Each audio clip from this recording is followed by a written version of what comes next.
Hello बच्चों, मैं संजीदा हिंदी शिक्षिका सेंट जोसेफ स्कूल बड़लगंज आप सभी का ऑनलाइन कक्षा में हार्दिक स्वागत करती हूँ और आशा करती हूँ कि आप सभी स्वस्थ होंगे और खूब मेहनत से अपनी पढ़ाई कर रहे होंगे। तो चलिए आज की कक्षा हम लोग प्रारंभ करते हैं। देखिए बच्चों,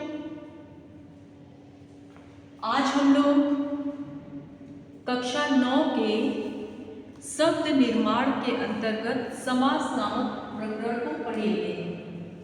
जैसा कि आपका सिलेबस कंप्लीट हो गया है तो हम लोग रिवीजन करेंगे। इस रिवीजन को हिंदी में बोलते हैं पुनरावृत्ति। तो हम लोग पुनरावृत्ति करेंगे कि समास होता क्या है। आप सभी बच्चे ध्यान से सुनिएगा। सबसे पहले तो समास का अर्थ जान लेते हैं कि समास का अर्थ होता है संक्षेपीकरण। किसी बात को जो कि बड़े में लिखा होता है उसको हमें संक्षेप में कर देना और छोटे में लिख देना या कह देना, वही संक्षेपीकरण होता है। संक्षेप का मतलब छोटा करना, एक से अधिक शब्दों को मिलाकर एक कर देना। तो समास का तात्पर्य क्या हुआ? संक्षेपीकरण। संक्षेपीकरण किसी बड़ी बात को मिलाकर छोटे में कह देना।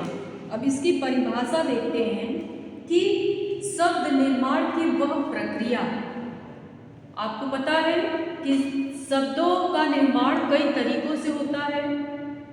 उपसर्ग द्वारा, प्रत्यय द्वारा, संधि, समास, ठीक है, कई चीजों से हम शब्दों का निर्माण कर सकते हैं।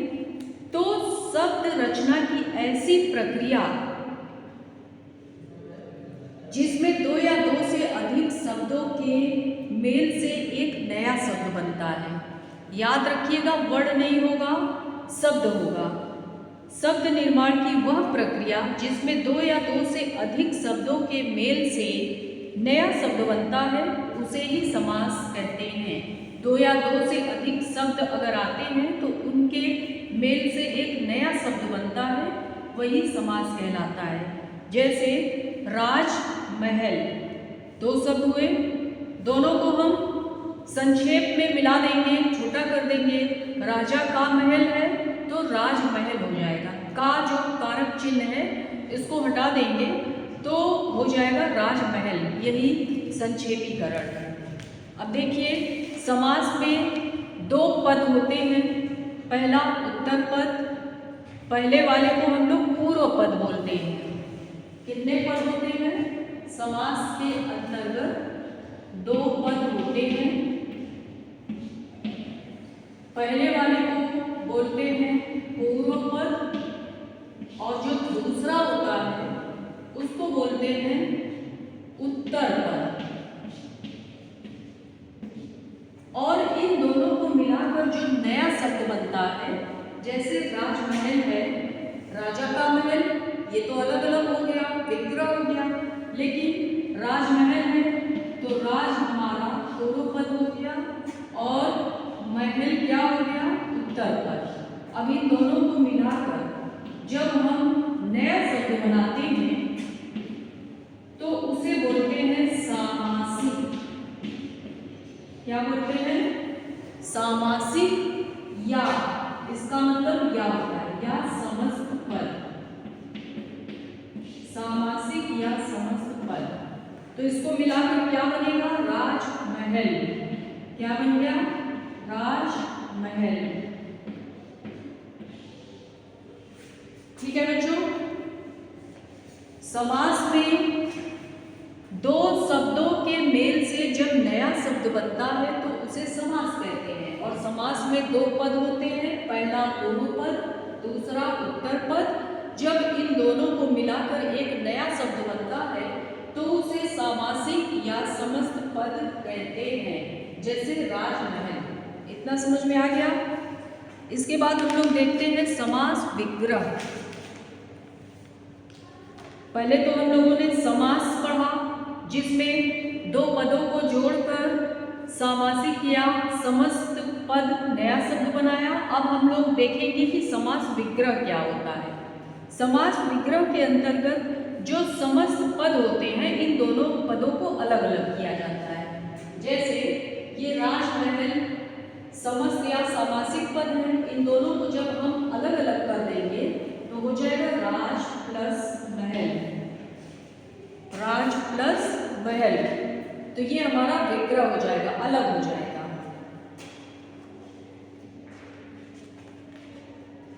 स्नान गृह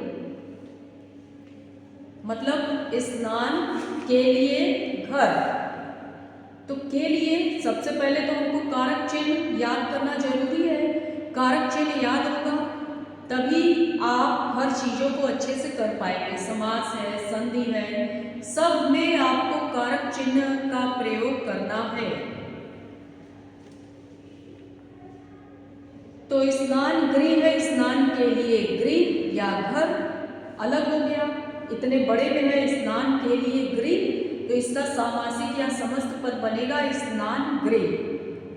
ठीक है, जब हम बीच में कारक चिन्ह को हटा देते हैं तो वही हमारा समास बन जाता है, सामासिक या समस्त पद बन जाता है। और जब उस चिन्ह को हम लगा देते हैं तो उसे ही विग्रह करते हैं, अलग अलग कर देते हैं।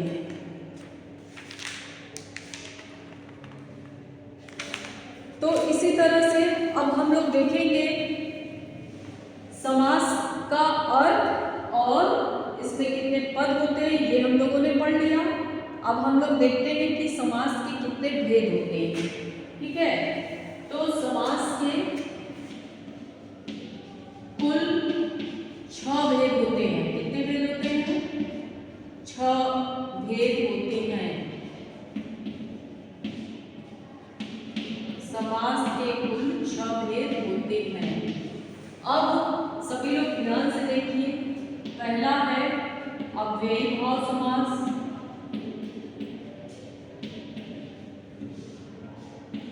दूसरा क्या है?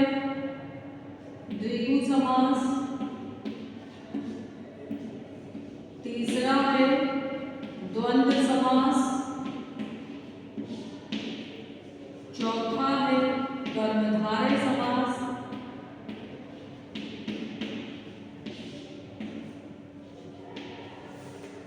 पांचवा क्या है? बहुब्रीहि समास, एक छठा क्या है? अव्ययी, द्विगु, द्वंद्व, कर्मधारय, बहुब्रीहि। छठे नंबर पर कौन सा समास है? तत्पुरुष समास। इसमें क्रम से नहीं बताया गया है, बस ऐसे ही समास का नाम बता दिया गया है कि समास के 6 भेद होते हैं। अव्ययी भाव समास, द्विगु समास, द्वंद्व समास, कर्मधारय समास, बहुब्रीहि समास, तत्पुरुष समास। अब इनको हम पहचानेंगे कैसे? चलिए इधर ध्यान दीजिएगा आप लोग। इनको पहचानने की कोई कुछ ट्रिक भी है, उसको आप लोग नोट कर लीजिएगा। आप लोग को पढ़ाया भी गया है, लेकिन रिवाइज करते रहिए। अव्ययी भाव समास को हम कैसे पहचानेंगे? केवल आपको पहचान बता रहे हैं कि कहीं भी इस तरह लिखा है। पढ़ना तो आपको परिभाषा बुक से पढ़ना ही है, याद करना है। एग्जाम में आपको बुक की परिभाषा ही लिखनी है, लेकिन पहचानने के लिए एक ट्रिक है, उसको भी अभी बता रहे हैं। तब तक पहले एक बार आप लोग समझ लीजिए। समास अगर मुख्य रूप से पूछा जाए समास के कितने भेद होते हैं तो आप 4 बताएंगे, लेकिन अगर मुख्य न जोड़कर पूछा जाए समास के कितने भेद होते हैं तब आप 6 बताएंगे, क्योंकि तत्पुरुष समास के अंतर्गत ही कर्मधारय और द्विगु समास आते हैं। ये हमारा महत्वपूर्ण है। अव्ययी, द्वंद्व, बहुब्रीहि और क्या है? तत्पुरुष, 4 है। और तत्पुरुष के अंतर्गत 2 आते हैं, कर्मधारय और द्विगु समास। तो हम लोग देख लेते हैं कि अव्ययी भाव समास क्या होता है। अव्ययी का मतलब होता है अव्यय। क्या होता है? अव्यय। अव्यय किसको कहते हैं? उपसर्ग को। अव्यय जो होता है वो होता है उपसर्ग।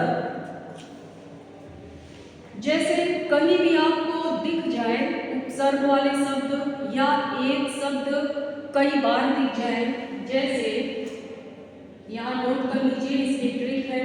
अगर आपको उपसर्ग दिखे, एक शब्द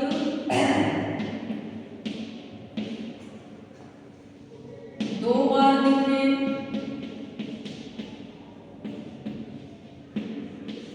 या अव्यय दिखे, तो आप समझ जाएंगे कि यहाँ पर अव्ययी भाव समास है। इसका उदाहरण देखिए, जैसे प्रतिदिन। प्रतिदिन, ये प्रति क्या है? उपसर्ग है। और दिनों दिन। दिनों दिन, इसमें एक शब्द दो बार आ रहे हैं, दिनों दिन। इसका मतलब दो बार आ रहे हैं, दिन ही दिन। जब इसको हम विग्रह करेंगे तो हो जाएगा दिन ही दिन, दिनों दिन। तो ये भी हमारा अव्ययी भाव समास है। ठीक है। अव्यय अव्यय कहते हैं इसी उपसर्ग को। अव्यय का मतलब छोटा, कुछ छोटा चीज आ जाए, छोटा शब्द, तो आप समझ जाएंगे कि अव्ययी भाव समास है। और द्विगु में क्या होता है? द्विगु में पहला पद संख्यावाची होता है। पद तो सब में वही है, दो पद होते हैं, पूर्व पद, उत्तर पद, और दोनों पदों को मिलाकर जब एक नया पद बनता है तो उसे समस्त या सामासिक पद कहते हैं। तो अव्ययी भाव समास की ये ट्रिक आप लोग नोट कर लीजिए। इसके बाद हम लोग देखेंगे द्विगु समास। द्विगु समास में क्या होता है? पहला पद संख्यावाची होता है, जो पूर्व पद होता है वो संख्यावाची होता है। इसको आप देखते ही पहचान जाएंगे, संख्यावाची। जैसे उदाहरण, चौराहा, पंचवटी, त्रिदेव। इसमें आपको पहला पद जो है वो संख्या दिख रहा है, दिख रहा है ना? तो अगर इस तरह से पहला पद संख्यावाची आ जाए तो आप समझ जाएंगे कि यहाँ पर द्विगु समास है। और द्वंद्व में क्या होता है? द्वंद्व में होता है विलोम शब्द आ जाएगा, पूरक शब्द आ जाएगा। ठीक है। जिसमें योजक चिन्ह लगा होगा वो आ जाएगा। जैसे इसका उदाहरण देख लीजिए, विलोम आप लोग जानते हैं, उल्टा। जैसे रात का विलोम क्या हो जाएगा? दिन हो जाएगा। पूरक है, पूरक क्या होता है? विलोम तो सब लोग जानते हैं कि उल्टा होता है, एक दूसरे का उल्टा, विपरीतार्थक। लेकिन पूरक शब्द क्या होता है? पूरक का मतलब कि आवश्यक चीजें। जैसे आप ले लीजिए दाल रोटी, केवल रोटी तो हम खाएंगे नहीं, केवल दाल हम खाएंगे नहीं, तो हमको रोटी खाने के लिए दाल भी चाहिए, दाल रोटी हम एक साथ खाएंगे, तो ये हमारे लिए आवश्यक है। दाल है तो रोटी है, तो ये जो आवश्यक चीजें होती हैं उनको पूरक शब्द में रखते हैं। और योजक का मतलब, जैसे बीच में योजक चिन्ह लगा देंगे, माता पिता,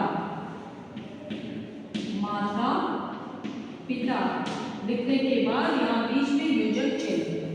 तो आप देखते ही समझ जाएंगे कि अव्ययी भाव में क्या है? उपसर्ग है, एक शब्द दो बार है, अव्यय है। और द्विगु समास में पहला पद संख्यावाची है, जैसे चौराहा। और द्वंद्व समास में विलोम आता है, पूरक आता है, योजक चिन्ह आता है। अगर इस तरह से योजक चिन्ह दिखे जैसे माता पिता, तो आप समझ जाएंगे कि ये द्वंद्व समास है। अब देखिए कर्मधारय समास में क्या आता है। कर्मधारय समास में पहला पद क्या होता है? पहले पद की इसमें विशेषण और विशेष्य होता है। विशेषण विशेष्य समझते हैं आप लोग। विशेष्य कर्ता, कर्ता को ही विशेष्य कहते हैं। और विशेषण क्या है? जिस चीज की संज्ञा या सर्वनाम जिसकी विशेषता बताई जाए उसे विशेषण कहते हैं। ठीक है, तो कर्मधारय समास के कुछ उदाहरण हम लोग देखेंगे।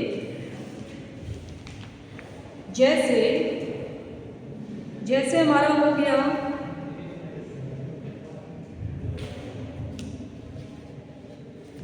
महर्षि। कर्मधारय समास में क्या हो गया? महर्षि। कर्मधारय समास, इसको पहचानने की ट्रिक है विशेषण और विशेष्य, जिसमें आपको दिखेगा आप समझ जाएंगे कि ये कर्मधारय समास है। इसका एक उदाहरण देखिए, महर्षि। महर्षि को हम कैसे दो पदों में विभक्त करेंगे? महा हो जाएगा, महा धन ऋषि। इसका मतलब महर्षि में पूर्व पद महा है और ऋषि जो है उत्तर पद है, बाद का दूसरा पद। तो इन दोनों को जब हम मिला देंगे तो हमारा समस्त पद या सामासिक पद बन जाएगा। क्या बन जाएगा? नया शब्द महर्षि।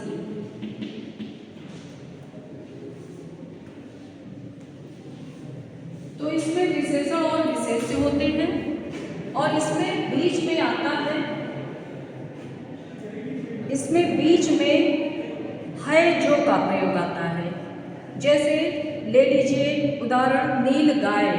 नीली है जो गाय। अगर बीच में है जो आता है, जो भी विशेष्य है उसकी विशेषता बताई जा रही है, तो वहाँ पर कर्मधारय समास है। और इसको जब आप अलग अलग पदों में विभक्त करेंगे, पूर्व पद उत्तर पद के बाद जब आप समस्त पद या सामासिक पद बनाएंगे तो उसमें क्या हो जाएगा? आपका बीच में है जो आ जाएगा। नील गाय, नीली है जो गाय। तो है जो अगर आपको दिख जाता है उदाहरण में तो आप समझ जाएंगे कि ये कर्मधारय समास है। और देखिए बहुव्रीहि समास में क्या होता है? बहुव्रीहि समास में पर्यायवाची आते हैं। क्या आते हैं? पर्यायवाची। किसी भी चीज का अगर आप पर्यायवाची देख लेते हैं तो आप समझ जाएंगे कि यहाँ पर बहुव्रीहि समास है। जैसे दशानन। दशानन हो गया, मतलब 10 है आनन जिसके। इसमें जो दो पद होते हैं उन दोनों पदों को छोड़कर अन्य पद, तीसरे पद की विशेषता बताई जाती है। पूर्व पद 10 हो गया, उत्तर पद आनन, और इन दोनों को मिलाकर जब बना दशानन तो ये समस्त या सामासिक तीसरा पद हो गया। तो बहुव्रीहि समास में पहला पद और दूसरा पद, इन दोनों की विशेषता न होते हुए तीसरे पद की प्रधानता होती है। तीसरे पद की प्रधानता होती है तो उसी तीसरे पद को हम बहुव्रीहि समास कहते हैं। कुछ भी उदाहरण अगर आ गया आपका पर्यायवाची से तो आप देखते ही समझ जाएंगे कि यहाँ पर बहुव्रीहि समास है। और तत्पुरुष समास जो होता है इसमें क्या होता है? इसका एक पहचान है कि इसमें चिन्ह होता है, कारक चिन्ह। कारक चिन्ह अगर आपको याद है तो आप तत्पुरुष समास कर लेंगे। ठीक है बच्चों, कारक चिन्ह। रसोई घर अलग करेंगे, रसोई के लिए घर, कारक चिन्हाया के लिए। तो इस तरह से हमारा तत्पुरुष समास जो है वो कारक चिन्ह इसके अंतर्गत आएगा। तो हम रसोई के लिए घर, इसको देखकर पहचान जाएंगे ये तत्पुरुष समास है। तो बच्चों आज के लिए बस इतना ही। अगले वीडियो में हम लोग इस समास को और थोड़ा सा विस्तार से पढ़ेंगे। ठीक है। अभी आप इस वीडियो को अच्छे से देखिए और समझने का प्रयास कीजिए, और जो PDF जाएगा उसके माध्यम से आप लोग अपनी तैयारी जारी रखिएगा। तो ठीक है बच्चों, आज के लिए बस इतना ही। स्वस्थ रहें, मस्त रहें, प्रसन्न रहें। धन्यवाद।